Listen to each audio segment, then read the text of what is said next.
Here's something I didn't expect about closing a house in the Dominican Republic. After signing everything, my lawyer actually took all of the documents with her to get it notarized later on that day. So I signed without a notary even in being in there. At first, I thought, wait, what? But apparently, that's how the process works here. This is day 12 or my 30-day YouTube challenge where I take you behind the scenes of our real journey as we prepare to move from Miami to the Dominican Republic, step by step before we actually make the move. But before I jump in, I want to take a quick moment to say Happy Veterans Day to all of my fellow veterans and families out there. Thank you for your service, your sacrifice, and your strength. As a veteran myself, I know how much this life teaches us. Yesterday, in day 11, was day 11. I shared what to expect on closing day. Today, I'm walking you through what happens right after closing, the notarization process, utility transfer, and how long it really took for us to get the title in our name. So let's jump right in. At closing, I signed the compraventa, which is the final sales contract, in front of my lawyer and the seller's lawyer. What surprised me was that my lawyer took all the documents back to her office. Now, she said that the notary would come later on by day to notarize everything all at once because apparently, uh, once the lawyers themselves witness the signatures, that seems to be a standard practice. Now, I don't know. I'm curious if you ever bought property in the Dominican Republic. Was that your experience? Let me know in the comments.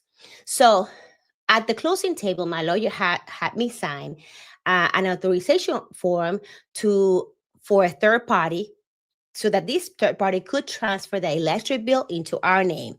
Now, that was an extra $150 fee, and I paid it in cash at the closing table.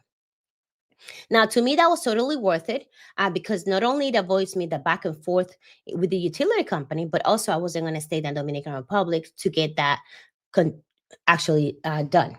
So that was done for me, and I paid an extra fee. So now, once I signed the three original copies of the compraventa, which would let it be notarized, I went to grab something to eat and waited for the notary process to be complete.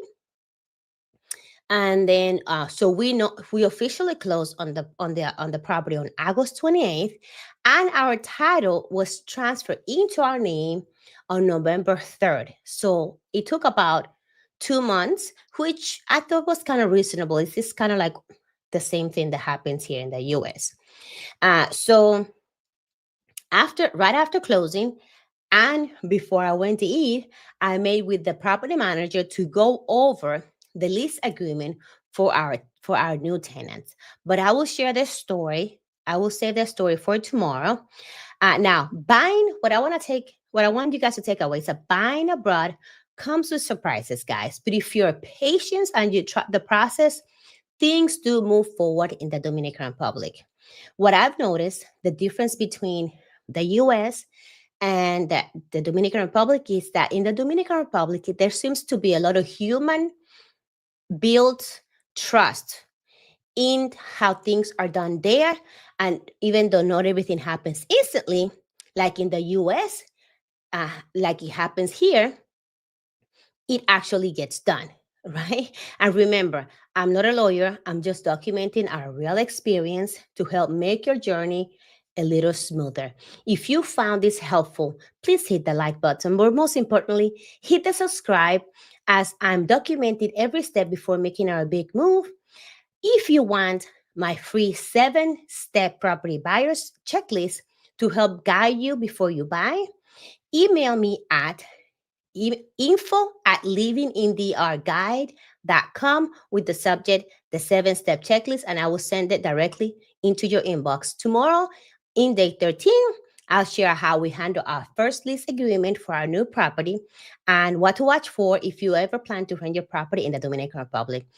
Thank you for following along with me, and I will see you tomorrow. Bye.